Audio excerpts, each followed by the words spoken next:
And so we're going to go ahead and do that. We'll go around and introduce ourselves very briefly. Tell us if what your congregation might be, where you are, and why don't you let us know if your congregation addressed climate change or sea level rise any during the high holidays. So we'll start. Bob Kibrick, I have you up first, and then I have some unidentified phone numbers that I'll go through. So Bob, why don't you get us started? Sure. I'm Bob Kibrick with Temple Beth El in Aptos, California, which is at the south end of Monterey Bay. And our rabbi gave their sermon at Kol Nidre was entirely about climate change and its importance, and trying to tie that to various Jewish teachings. And we're working on ways to continue to improve the energy efficiency of our temple, looking at upgrades to our heating and cooling systems. We put on solar panels in 2014, and we're also researching the possibility of putting in electric vehicle charging stations in our temple parking lot. Fantastic. Thank you, Bob. So I'm just going to go in order here. 203-710-9417. You want to unmute yourself? Yeah, I'm Kristen Uterwick. I work with the Urban Harbors Institute at UMass Boston in Boston, Mass. And I am a colleague of mine forwarded this email about the meeting tonight and thought it might be relevant to a project that we're working on, which is funded by the National Science Foundation, to try and teach people how to use art as a means to convey scientific information about weather. So it just kicked off, but it's a continuation of another project that focused on art and sea level rise. So if it's all right, I'll just join in here what you guys are up to. Yeah, great. Thank you. And you were talking a little bit before. I don't know if you mentioned sort of the mass transit there, and I wondered, I don't know if you have any illustrations of that, or maybe people had some billboards or something on the inside of some of the trains that maybe you can let us know about that at some point in the conversation. Okay. Yeah, I can tell you. Oh, sorry. Go ahead. Oh, I was just gonna. Yeah, why don't we go through, and then we'll jump in with some, later when we go through some of the presentation. Please feel free to jump in at that point. Okay. So, all right, very good. I'm gonna go to a 617-739-2452. Hi, this is Joan Racklin. I am with Temple Israel in Boston, and I am a huge fan of the Urban Farm Institute. I'm so happy you're on this line. Among other things, our synagogue observes Sukkot by going to the Urban Farm Institute, to one of their, I believe, 3 farms, but correct me if I'm wrong, and we either harvest, although at this time of year there's not. We weed, we compost, we trim, we do whatever is needed. So a shout out to Urban Farm Institute, which is a terrific partner to a lot of congregations in the greater Boston area. I wish I was with them. I'm with the Urban Harbors Institute. Oh, sorry. I apologize. What did I say about that picture? Sorry. Oh, well, I have a cold, so forgive the blocked ears. Anyhow, at our, I had asked all of our congregations in August whether any would be willing to preach about climate change. And unfortunately, they had all long since thought of their topics, but they certainly did what they could. We always, for the last 3 years at least, have included the Al Hate for the Earth, which is in the New Reform Prayer book, which I can't recommend enough. It's an incredibly beautifully written poem, liturgical reading.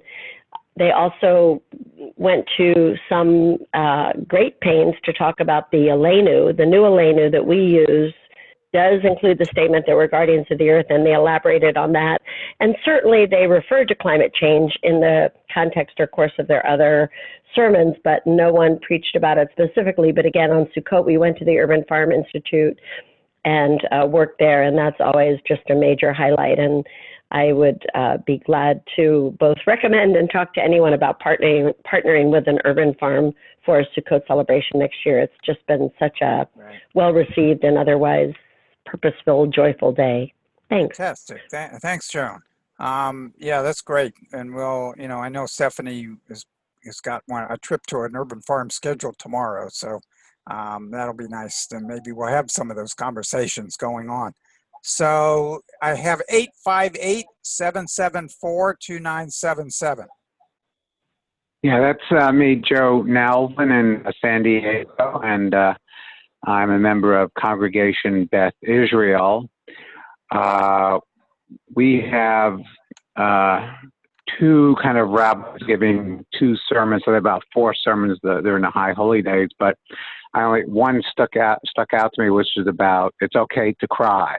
So it was more personal rather than outward looking. Our congregation has been in existence about 150 years, one of the longest out here on the West Coast. And we've had a hunger project, so out for about 30 some years, partnering with a different organization downtown. So, and we've had work on refugees and immigrants rather than climate change. So there's so many different issues that you can partner with, but our focus hasn't been on climate change. Okay. Well, thank you. Bob, we got already, I'm kind of D and K. I've got D and K. Do not know. Is that what that stands for? Okay. Is there a phone number associated with that? There's not. There's just a D and K there. You need to unmute. DNK, you need to unmute. Oh, okay. Okay. Maybe that's good. There we go. Sorry. Sorry. Sorry. So Deb Nom Crane, and I'm in Boston. My congregation is Temple Sinai of Brookline. I've had the pleasure of working with Joan in a neighboring congregation. Hi, Joan. I don't know if you guys saw me, just so excited when I think Kristen was talking about her art project, because part of why I'm here, really more affiliated, coming from JCAN, and who I came into with Beantown Jewish Gardens to work on a show that we'd like to do at the end of May, art, climate change, which we did before, and hope, kind of like hope and solutions as a way to encourage and incite maybe activism. Okay. So very interested in that. Fantastic. Okay. So, you guys have been thinking about some of these issues for a while, probably in preparation for that. So we're looking forward to some nice conversation about some of the issues that you've run into and that sort of thing. So what I'm hoping to do is just show a few examples in a few minutes when we're done with the introductions, and Great. then open it up for some discussion, some of the issues that people have looked at with that. So thank you for joining us. Thank you for having. Oh, and this is my husband, Michael. Hi, Michael. Okay, great. Thank you. I have Jennifer Bender. Hi, I'm sorry. I'm just running in the house from another meeting, but I'm from Boston. I haven't heard any of the introductions. I just logged on. Okay, well, the timing's good, so thank you for joining us. We're just asking if you're affiliated with a congregation there, and if you had any high holiday presentation related to climate change, sermons, that sort of thing. I am affiliated with Joan Racklin and Okay. Temple Israel in Boston, and no, I do.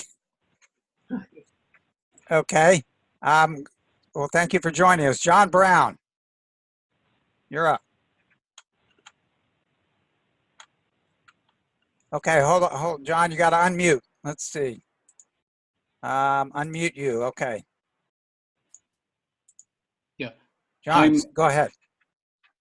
I'm in Lexington, Mass, Temple Isaiah, and to my knowledge, there was no specific climate item in the High Holy Day sermons. Sorry about that. Okay, no, that's okay. We're just polling here. Thank you. Rachel Dale. Hi. Well, I'm a little surprised by who's on the call because I got referred to you, Scott, through Mirala because I was looking for a local Florida organization. Okay. So wonderful to have all the Boston people here. All right. I moved to Florida relatively recently. I have not found a congregation that works for me yet.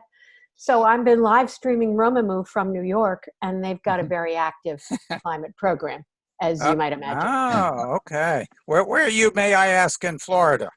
Seminole. Seminole, okay. So Yeah. Orange County or Seminole County? Pinellas. Pinellas. Okay, Yeah. sorry about that. Yeah, I'm on the West Coast. I'm on the Gulf. Right. Okay. So we'll think of maybe we'll be in touch a little bit about that because I think we do have some contacts over there. Great, thanks. Well, thank you.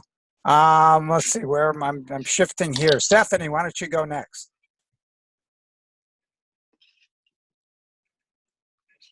One second, just trying to unmute. Hi, I'm Stephanie Jofi. Scott and I work together at Temple Solel. Scott, tell me if I'm leaving anything out. We had an environmental Teshuvah Slichot service, which I wasn't present for, so I'll let Scott speak for that. We have a lot of things going on right now, but they're not service related. So I don't know if you want us to talk about any of that stuff, Scott. We'll have some announcements at the end. So why don't you fill in some additional things we at the end there about some of the programs, okay? And we'll I'm do that. excited to hear all these Boston people because I lived in Boston for 10 years, right up the block from Temple Sinai and Sewell Avenue. So it's nice to hear all these Boston people. All right, thank you. Jonathan, I'm going to come back down from the top. Okay, I'm here from Boulder, Colorado. I belong to Congregation Har Hashem, and yes, we had a very nice sermon on Rosh Hashanah morning, specifically on climate change, so that was great. I also, for those, I've worked with a few of you, Bob Kibrick, John Brown, within Citizens Climate Lobby, so I'm very active in that group. So one of the things we're doing is working with the RAC, the Religious Action Center of Reform Judaism, which Scott has also worked a lot with. So happy to talk more about that, but I'm here mostly to listen to other people. Well, thank you. Thank you for joining us this evening. I think Adrienne Kaltman's on this, and I think she's the last one. So Adrienne, are you there? Hi, can you hear me? We can, yes. Okay, well, hi. Yes, I was the last one on. I'm sorry for being a little bit late. I live in near Plantation, Florida. I belong to Temple Kolami Emmanuel. I am a climate activist, and I'm involved with several organizations. I've worked with Stephanie and Scott on climate issues. Unfortunately, our temple did not do anything with regard to climate change during the high holidays. I was a little disappointed about that.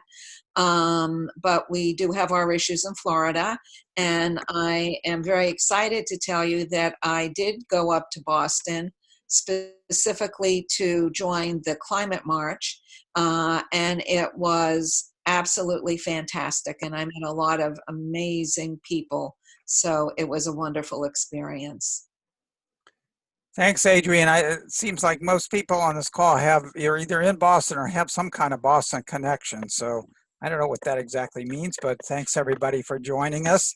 I guess I'll add one thing. Stephanie gave a little update from Temple Solel in Hollywood, and we did indeed do the Slichot service at our temple that featured a couple of connections to climate change. And I guess before the service actually started, we did see Inconvenient Truth number 2 and had a little bit of a discussion afterward, which was really a good suggestion by the rabbi. So we did have an opportunity to talk a bit about climate change during the holiday period. So tonight's call, basically, I'm glad to see we have a number of new people on, particularly people that are interested in this issue of the connection between art and sea level rise. And what I wanted to do is just show a few slides and maybe a little bit video, although I'm seem to be having some issues here, and I don't know if it's just AT&T or what it is with the server here being able to actually show you some of these things, but we'll try. I'm going to put up a little PowerPoint of 8 or 9 slides that have some connections to video, very short video links from some artists, and I just wanted to show those if I could, and then we can open it up a little to some discussion about this issue. And I thought, it'd be interesting, a number of us, I think, even on this call, are sort of gotten into this issue more through the science background or sort of research end of things. And often there are a lot of people in the world that don't approach things that way.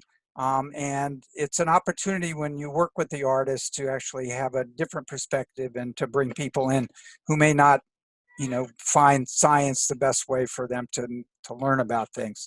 So I think that inspired me to sort of think about this topic a bit.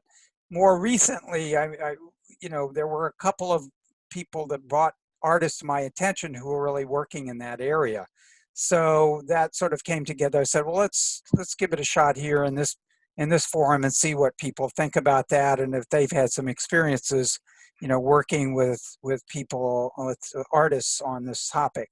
So I'm going to try to see if I can play around here with the PowerPoint and share a screen. I'm going to do that and see how successful I am and share our screen here. I'm going to get this PowerPoint going. And let's see how that works. Okay, and just to let you know, I just, and this is maybe, I just started creating this PowerPoint. The first thing I did was put the title in, and then Microsoft actually picked this background, which is a little creepy in some ways, that it actually is smart enough to be able to fetch things that have to do with the content. So that's a little that makes me a little nervous about anything with technology these days, and maybe something we got to keep in mind as the world evolves. But anyway, I'm going to move forward and show you a couple of slides. I actually just Googled the topic of art and sea level rise, and of course you can find a number of things on the internet. And this I think I had actually seen in the past. This artist had created this wonderful hands jumping out to hold this building up in Venice. In Italy, as the sea level rises there, they got some things to worry about, but of course they've been dealing with that issue for a few years. The next thing I saw, which was kind of interesting, done by a couple of Finnish artists in Scotland. I'm not sure what the connection is there, but anyway, they've got some lights on some buildings in Scotland to show sea level rise, and I'm not sure. I'm not sure if that's someone on here or what, but anyway. No, that's sorry, that's coming from a different phone that I have. Has a technical question. How do I see this, guys? I logged in. Oh. I don't see any video. Yeah, I don't have any video. I have a picture. Are you on? Oh. Well, I'm doing it with my smartphone, but I could log in on my computer too. Yeah, let's see. You should be able to log in with the link that was provided, and that's a good question. Does anybody have some suggestions on that one? Well, you need to be on the Zoom app. Yeah. You just have to hit the Zoom link, and then it automatically connects you. Yeah, I think the Zoom link. Okay. There may be a little pop-up screen that asks you about joining and then gives you some choices about how you want to join. So you have to make sure you do. Well, I'll futz around with that, but in the meantime, I'm going to send you an email of some of my digital art. I'm an exhibiting artist as well as a social scientist, and I've exhibited some of my environmental art. So, but it's more connected to solar, windmill, the kind of turbines or engine turbines, and desert plants. So it's not with sea level rise, but it's in kind of the environmental consequences of climate change. So I'll send that over to you, Scott, and you could see whether it comes up in my email.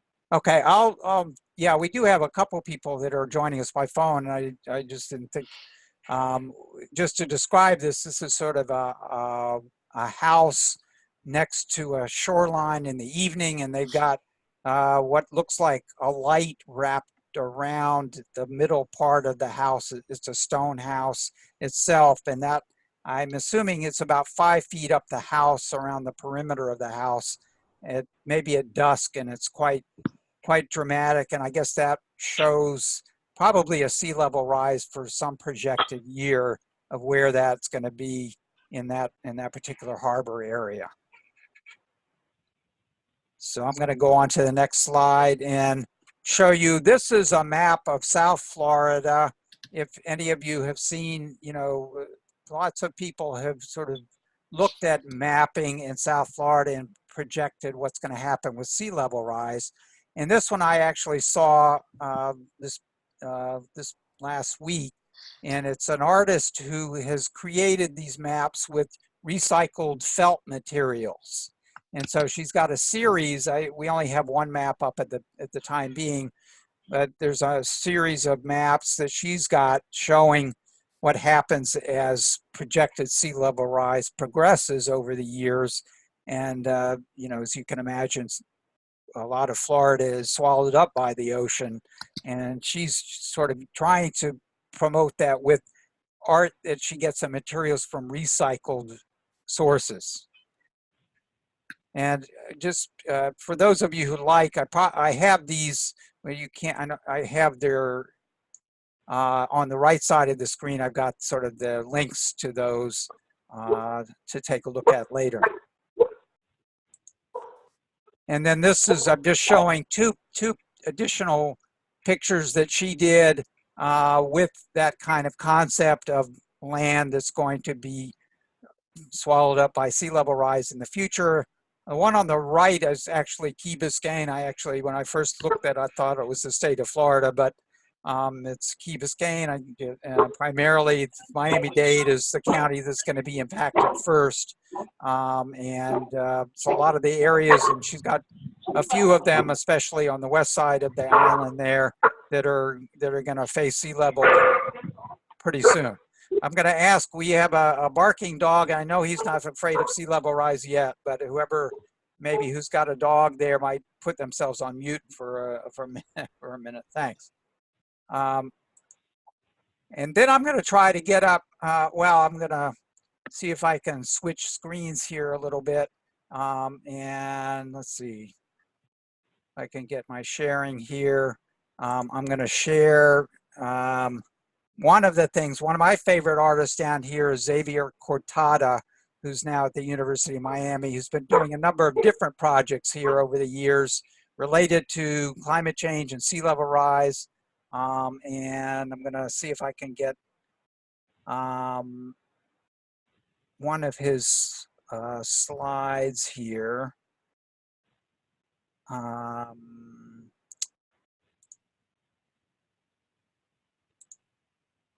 No, that's not the right one.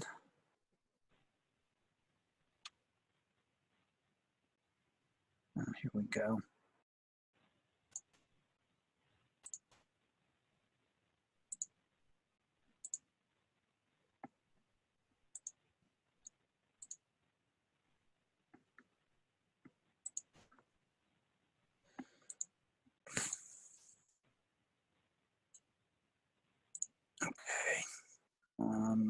Let's see if I can get that share going again. Okay, this is one of his projects called Freeze It.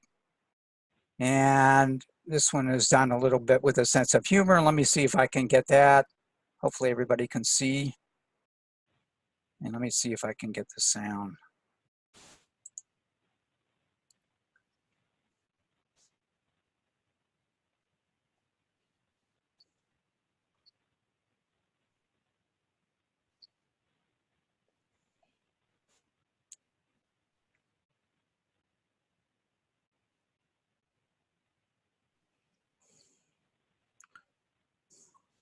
This is one of his solutions to sea level rise.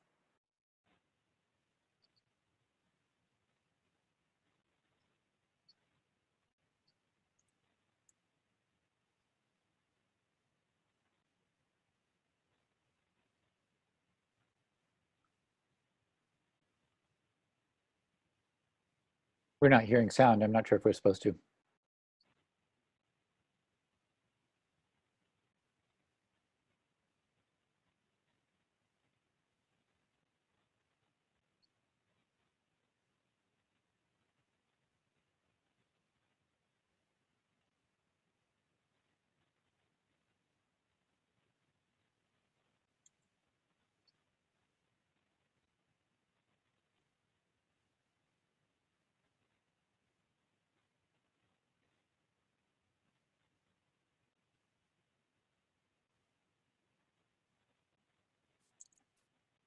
For those of you who can't see, Xavier just put the salt water from his freezer in the freezer there. That as a way to help end sea level rise.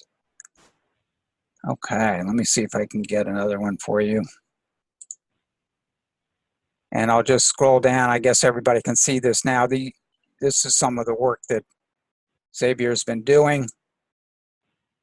You all see that one? John, I can see you, so can you, I don't know if you can make sure that I could. I'm sorry, what's the question? Oh, you can see my scrolling down for Xavier? I wasn't sure which screen I was actually showing here. You want, I don't know, you want me to describe what I'm seeing here? Yeah. There's a bunch of little pictures, thumbprint pictures. One says sequencing DNA, or one series says sequencing DNA, one says North and South Poles. Okay, very good. Yeah, thanks. I just wanted to make sure that everybody could see that. So thank you for that. I'm gonna do another share. That was just his main screen again. You know, I'm gonna show you a couple of things that he's done. Let's see if I can get, oh, okay. I'm gonna share this next one, which is his Underwater Homeowners Association project in Miami that he did last year. And this one, basically, he created with some students at the University of Miami a number of markers to show at people's houses, showing the level that sea level rise would be as a way to engage in conversations with people. So he set these up in neighborhoods, I guess, in a Pinecrest neighborhood. For those of you who know Miami, it was near the old Parrot Jungle area. So as you know, he was being very provocative with this and trying to get some attention focused on the issues around sea level rise. So I'm going to show you one more of his. If I can grab that one, I think I'll go back to my, let's see, PowerPoint and show you one more. This is the last one, and I bring this one up, is called Plant. And I'm going to try to get the video, although I may not be successful with that one. This one, he's got a project where he's asking people to plant red mangrove plants in their yard where they normally might not grow. They're a plant that exists near the shoreline in brackish water. So he's trying to get these planted in people who may not be actually near the ocean, although they can tolerate fresh water quite well. And with the idea that you can talk to your neighbor about, why are you planting this plant when it belongs near the ocean? And people will have a conversation about that. And in fact, in the future, that plant may do very well in that spot because it will be covered by salt water.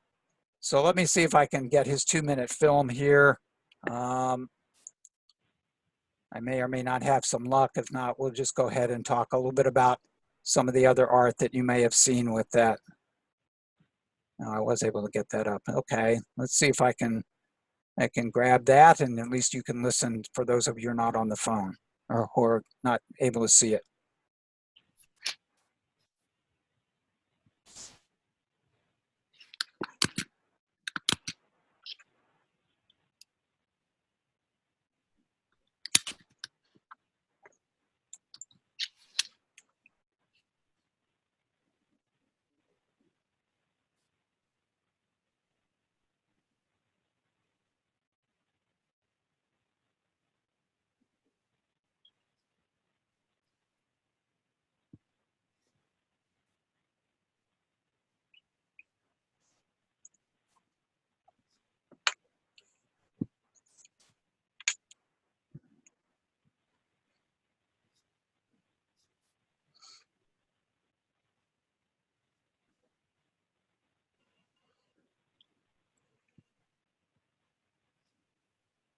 Scott. It's Stephanie. While you're trying to get that going, I just want to say one of the really cool things that I think he does, and you actually had a slide of it that you went through really quickly, was his signs that he has people make. He recycles old yard signs that people put in their yards for politicians, and he paints on the back how far he has people paint in the back how far above sea level rise their homes are. So, and it's a real statement because you plant it in your front yard, and it's a really great project as well as something that gets the neighborhood talking, I think. So I love that he does. So I just thought I'd tell everybody that while you were getting the video up. Okay. Oh, you can't see that? Oh, okay.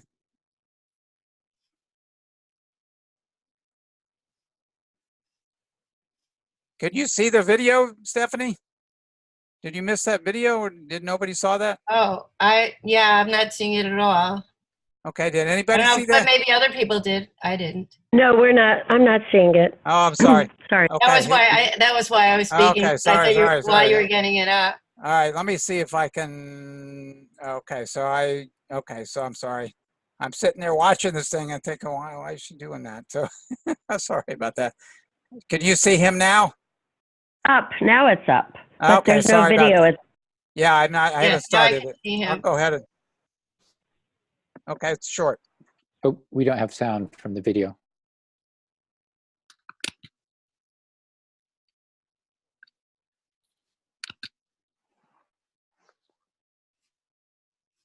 No sound, Scott. What's that? No sound. Oh, okay, sorry. I don't know why. Should not be. Let me think. Okay, sorry about that. Let me see.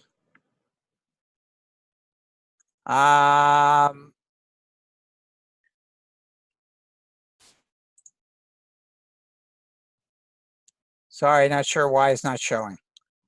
Well, anyway, let's go on because I'm not sure why I'm not getting the sound here.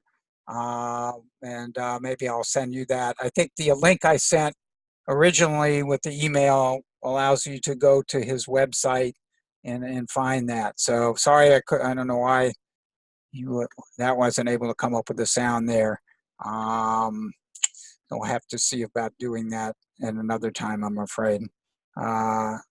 So let me get out of that and I'll go back to my Zoom.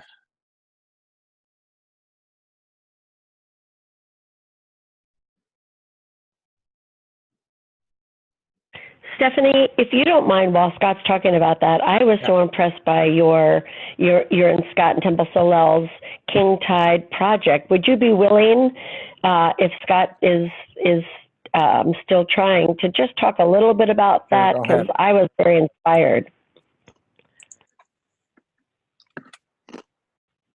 Scott, that's up to you. Yeah, why don't you go ahead? I'm just going to set Xavier stuff down, and we'll go back to talking a little bit here. All right. Do you want to talk about that now, or do you want to put it off? Yeah. Why don't you go ahead for 1 minute, and then I'm going to go see if I can get back the other screen. Well, we're going to have our, I believe, 4th annual King Tide event this weekend because we have a King Tide in Hollywood, Florida. We go out and we measure the depth of the sea level rise, the salinity of the water. This year we're going to be looking for bacteria in the water. Scott, you want to add anything else about that part? Then we upload all that data to a Broward County site that keeps track of all of that from year to year and from high tide to high tide. It's usually pretty dramatic, unfortunately, the flooding in the streets in Hollywood. We get a lot of kids involved. In fact, we have kids running the project this year.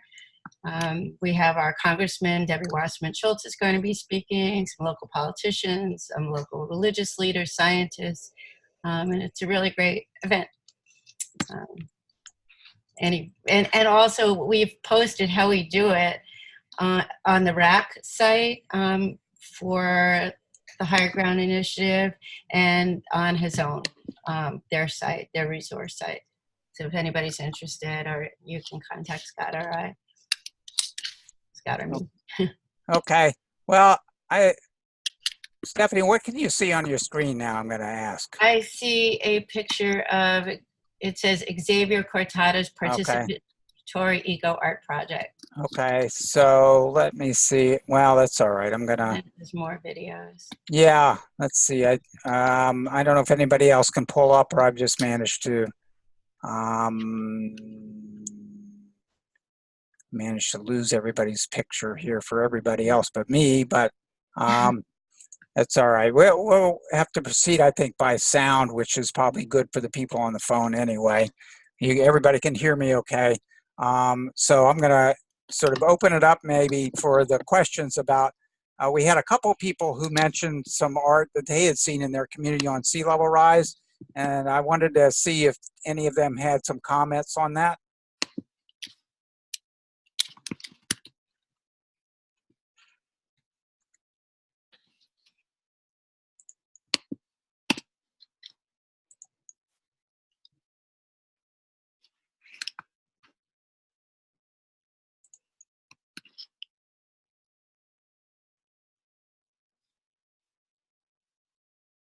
So, Sea level rise in art. Sorry, this is Joan Racklin, but John Kerry, former Secretary of State, wrote a great op-ed yesterday in the Boston Globe, which is available online, about oceans, not specifically about sea level rise, but it was a really beautifully written and powerful and certainly compelling op-ed. So I would just recommend that to people who are interested in the general area of ocean health and climate change.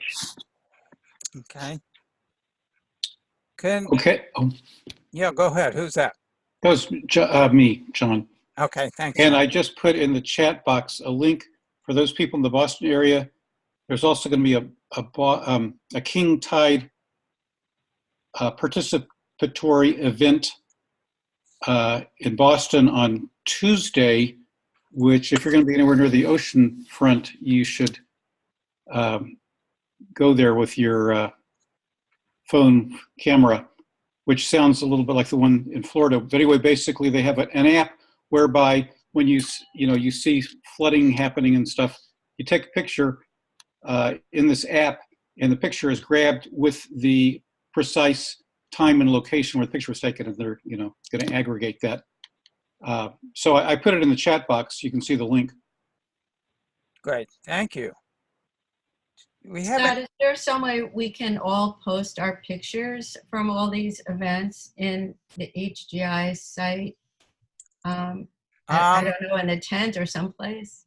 Yeah, well, both. I would think, it's easy for those of you on the tent to post those kinds of things. You have to be a member of the tent, but you may indeed, post pictures and materials there. So that's easy. We do have a Facebook page for HGI, and so if you want to, if you're a member or or you want to send something to me, I think I can't remember right offhand if that's open for all members, I think, to post things. So that can be posted there as well. Do we have any of our people talk who mentioned seeing the issue of climate change, I guess, being described or discussed in some of the transit? Want to tell us what some of the things were there? Sure. This is Kristen Uterwick. Hi, Jen Bender. How are you? Good. Jen was the one who sent the email about this call, and I can refer you guys to a website. I'm calling from the car, so I can't see your slides or anything, but there's a program called Cool Science, and it's the website. If you Google Cool Science and UMass Lowell, the old website has some examples of art from past contests, and the program really was about teaching kids about climate change and then having them take what they learned and use art to convey messages about climate change. And there were some about sea level rise. Then there was this contest, so the students would submit their art to these contests, and every year they got a couple hundred, if not, I think one year they got like 1,200 submissions for this contest, and it ran in Western Mass. And the winners, there was a community celebration where people who participated in the contest got to come and talk about their art with their families. And the idea was really to encourage the kids to teach other people about climate change. And the celebrations were multi-generational, you know, trying to get kids to talk with their parents, their grandparents, other community members about what it was that they learned and what their art was trying to say. And then the winning artwork was placed on buses around I guess it was like the Lowell, Mass area, for those of you who are from Massachusetts. And there was some research that went along with it to see whether or not the artwork made any difference in terms of how people on the buses thought about climate change. And that project was then expanded, and we're just kicking off a much larger version that involves more communities in Massachusetts and some communities in Kansas and Missouri. It's a federally funded project, so we're not allowed to talk about climate change, but we are talking about extreme weather, and we're talking about things like hurricanes and flooding from hurricanes and precipitation events. So it does address climate change related issues, certainly. The idea too is that, you know, they're running the program. They've got, I think, 2 or 3 years of developing the program and studying the impact and figuring out how to do it best. And the ultimate idea is creating something that other communities can take and run with for themselves. So that's that project. That's very exciting. So it sounds like they're still trying to figure out from the research end if that had that kind of impact. I guess so that's part of the study itself, or did they actually get some results that led them to broaden that project? They do have results, and I'm not as familiar with them as I should be, but I think the general idea was that, yes, people learned about climate change, and people felt like it was using art on buses developed by children was a good tool to get people thinking about climate change in a context that they wouldn't have otherwise been thinking about.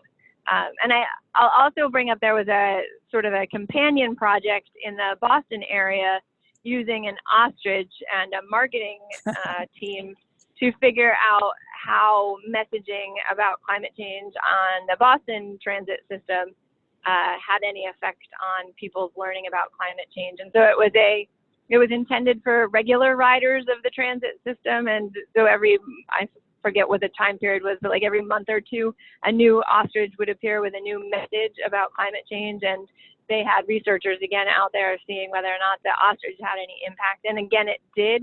I'm not as familiar with the results, but if people are interested, I can certainly send you to the right resources when I'm in front of a computer.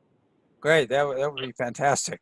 Those are great stories to share, I think. I really like the idea that, you know, not only did they engage people in creating art, but that they got the kids to do it and use it to sort of educate families. And so there's some, you know, multiple aspects of that are really exciting, I think. Fantastic, thank you. Anyone else? How about I know Joe was talking about some of the art he created. Do we have any other examples from California that, you know? Scott, I just had a quick question Hey, Bob. for Chris.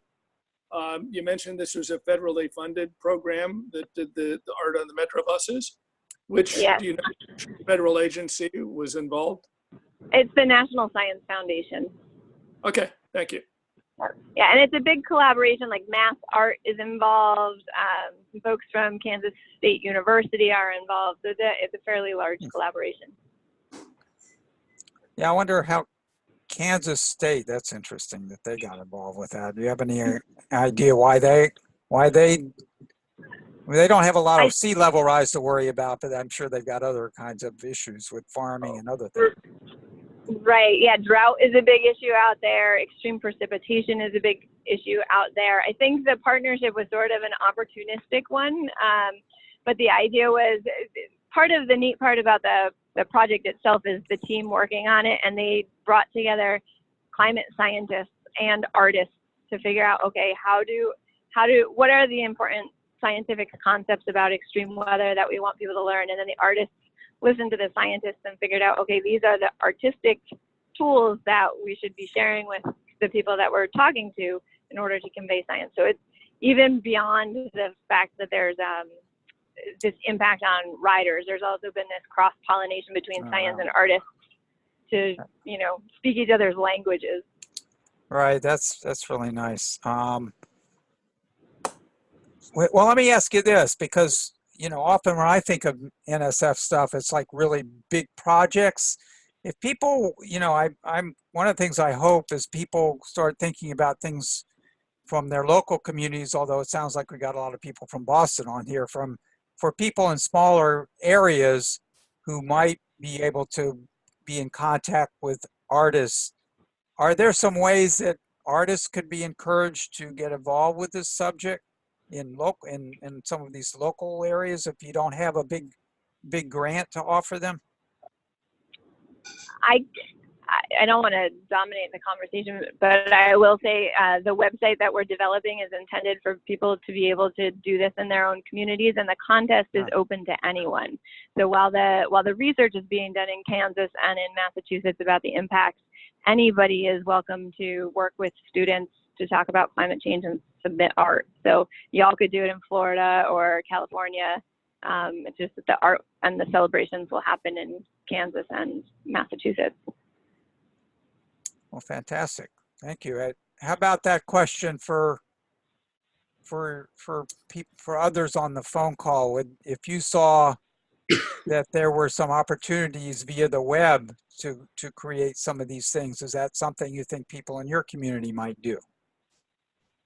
Or how would you encourage them to do that?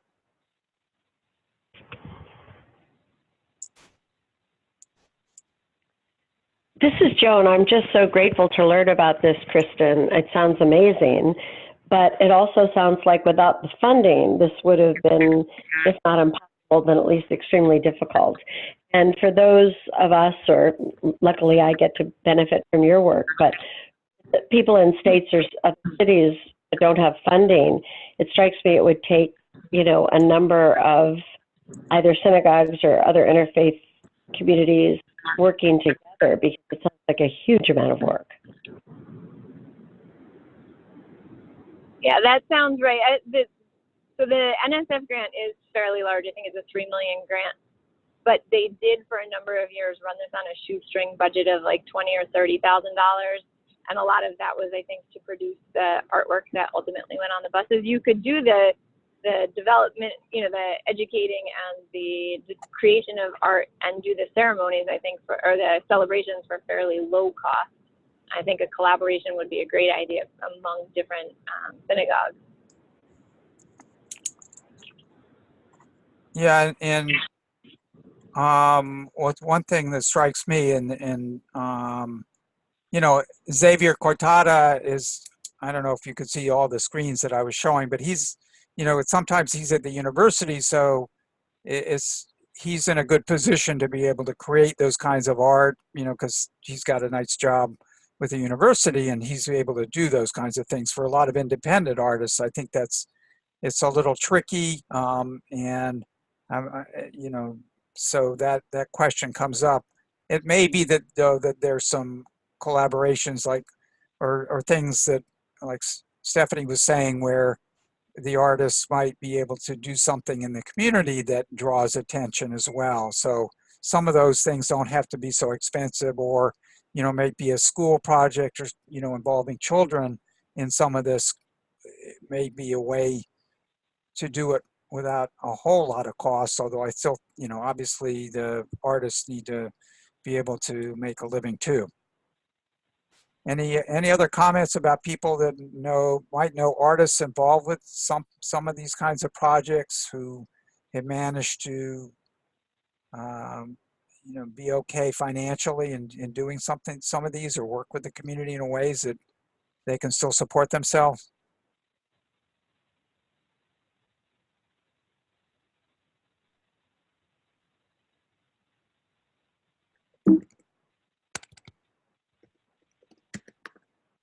I'm curious about whether, and I'll direct this more to Bob, because these fires have been just horrible, and California, have any school districts use art as kind of an art therapy, as a way of people to deal with the results of climate change.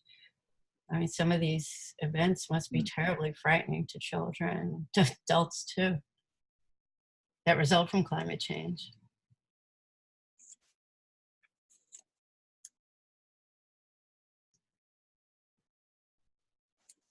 I'd also be interested in hearing from Bob just in general about if people are relating these fires to climate change. Yes, we here in California are acutely aware of that. I'm not aware of art that would be depicting that, but certainly this has been a huge issue for communities across the state. In addition to the fires, we just had earlier this month these preemptive electricity power shutoffs that where the power company PG&E cut off power to about 1 million people living in areas where there was very high temperatures and high winds in an effort to try and prevent more wildfires starting. The really devastating fires we had the previous 2 years, a number of them were tracked to power lines that had blown down in high winds, creating sparks that then ignited these fires. And I'm sure you all saw the pictures of towns like Paradise that were literally wiped off the planet. I mean, they were just reduced to dust. And we're having another round of power outages starting again yesterday evening, probably affecting several 100,000 people. So that might also be a topic for art, although the power shutoffs are less devastating than the wildfires, obviously, they do have a huge impact. School closures, businesses shut down, people's refrigerator food rotting. So yeah, I think there would be interesting opportunities for art on both of those fronts. Okay. All right. Well, thank you. If there any other final comments on the art part of it, and then we'll have a few maybe announcements. I see it's kind of getting towards the end of the hour here. I don't know if anybody else had a particular comment to make here. Hi, this is Joan, and the art part is just extraordinary, and in part because of its portability and generalizability, but something someone said, I don't know if it was Tristan or Bob, but this whole issue of kids and anxiety, and it doesn't, a day or two don't go by before you're reading or hearing about a story on kids and anxiety and how really prevalent and really pervasive it is. And there's been so much written about kids and anxiety over war or over trauma.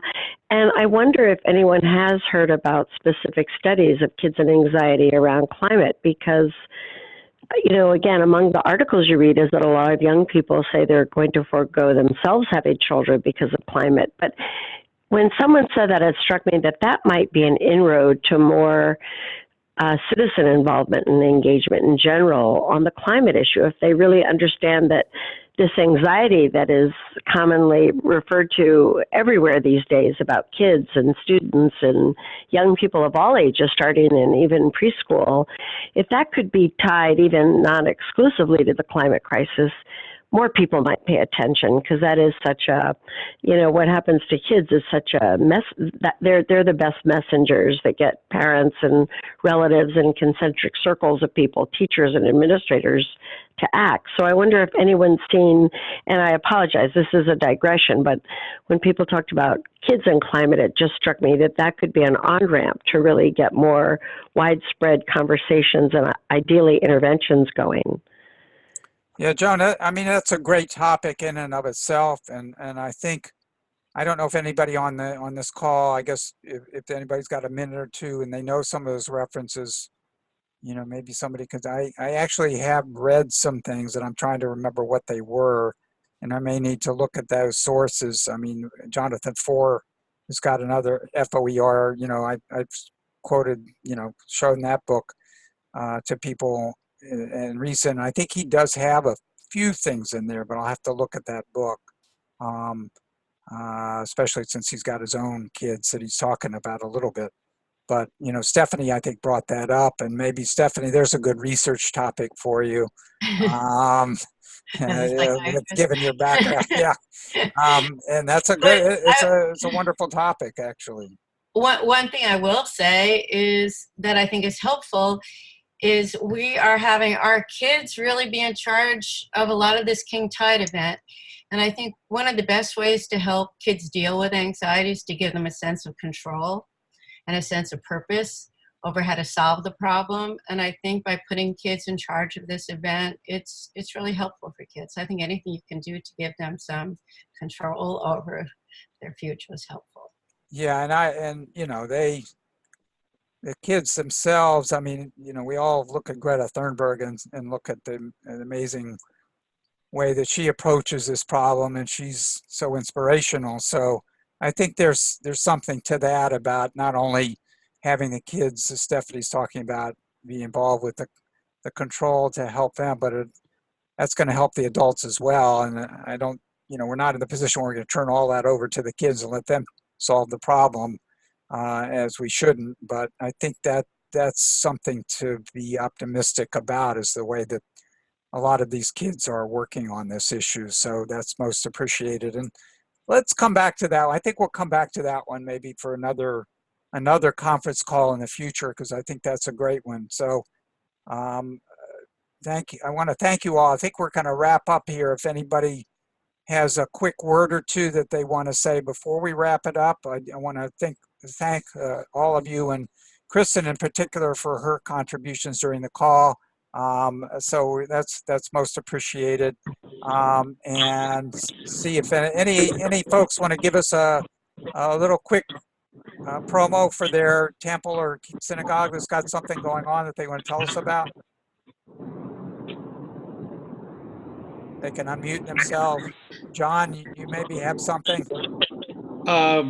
Well, I've been frustrated for, you know, the time I've been at the synagogue, which is a couple of years, that there isn't too much going on climate. But they had a meeting a few months ago of people, you know, just about all kinds of social action things, and they had discussions at tables, and then they put out a little poll of what areas are you most interested in and working on.